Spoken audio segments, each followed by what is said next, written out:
Ассаляму алейкум, сіздермен мен Айжан Айтқалиқызы. Бүгін сіздермен үй жағдайында кереметтей лаңман жасайтын боламыз.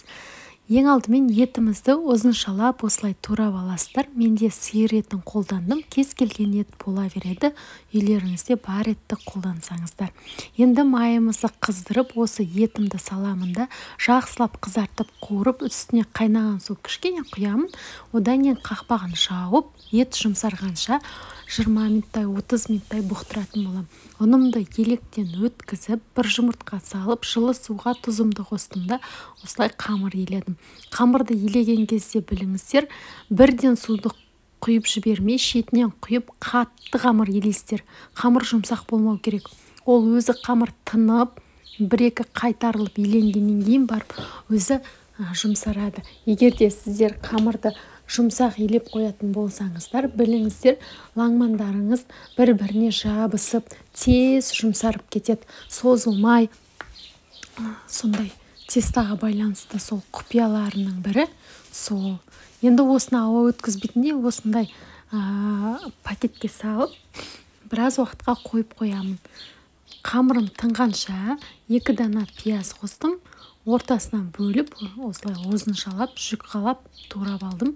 Келесі сәбізімді тураймын. Сәбізді де осылай жұқалап, ұзыншалап турап аласыздар. Бұл енді үй жағдайында лаңман болғандықтан мен бәрін қосам. Осылай тұрып қостым.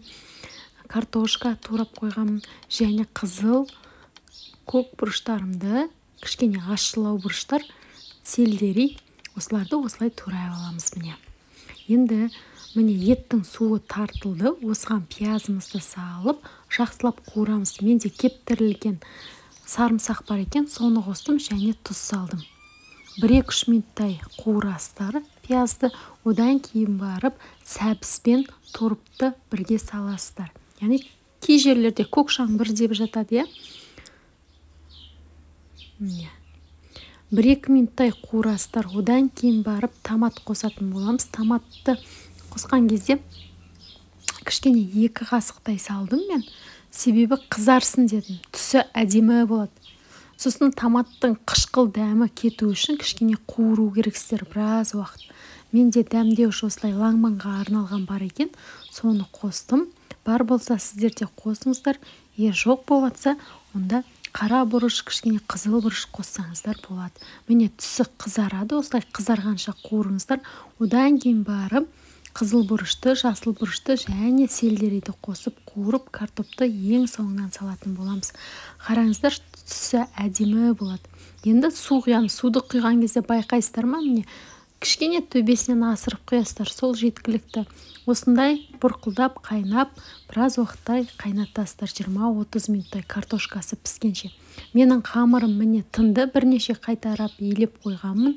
Енді осыны жұқалап, қазір кесетін боламыз. Алдымен осылай жұқартып аласыздар. Май жағып. Негізі қамыр майды өте қатты жақсы көреді. Лаңманның жақсы созылуы осы майға байланысты. Және қамырды бабына салып, елеп, қандырып, соған байланысты.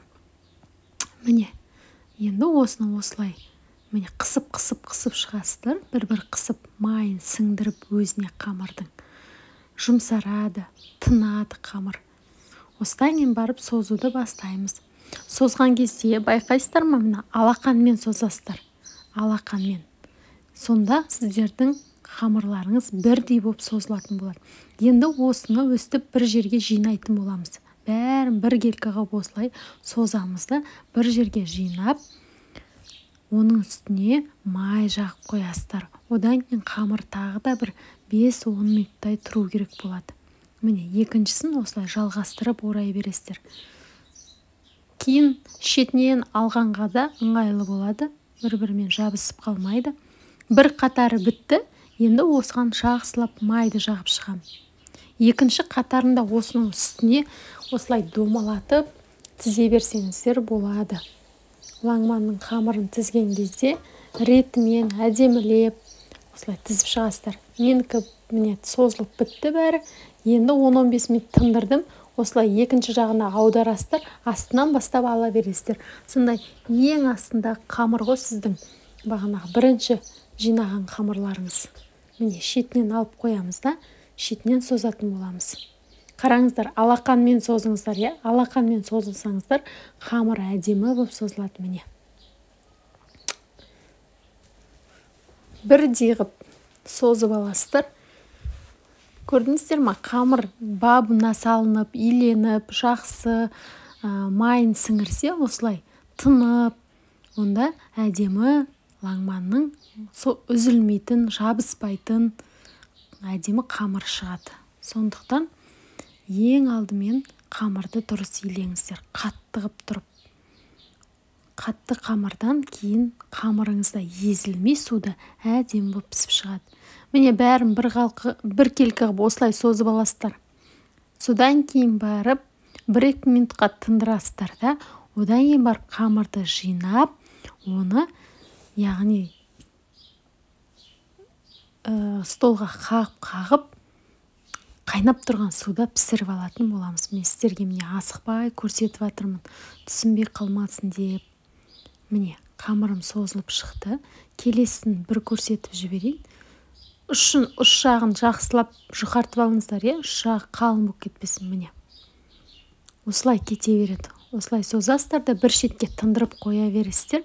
Келесі солай бірінші қамырды мен сіздерге жинап көрсетейін. Міне бір ұшын аласыздар да екі жаққа қолды алып осылай жинайсыздар.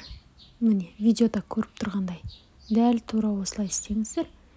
Міне енді қараңыздар, осыны бүйтіп ұрып жересіздер бірнеше рет. Міне қараңыздар, үзілмей әдемі жіңішке қамыр шықты. Суды алдын ала қайнатып қоясыздар. Қайнап тұрған суға кішкене тұз салып, жаңағы қамырларымызды салып алатын боламыз. Міне шанышқымен, вилкамен арасына ашып жіберіңіздер, қамыр жабысып қалмасын. Бір рет көтеріліп қайнайды, содан кейін тағы 1-2 рет араластырып қоясыздар. Қамыр піскеннен кейін барып сүзіп аласыздар. Суын жақсылап сорғытып, осы ыдысқа салдым.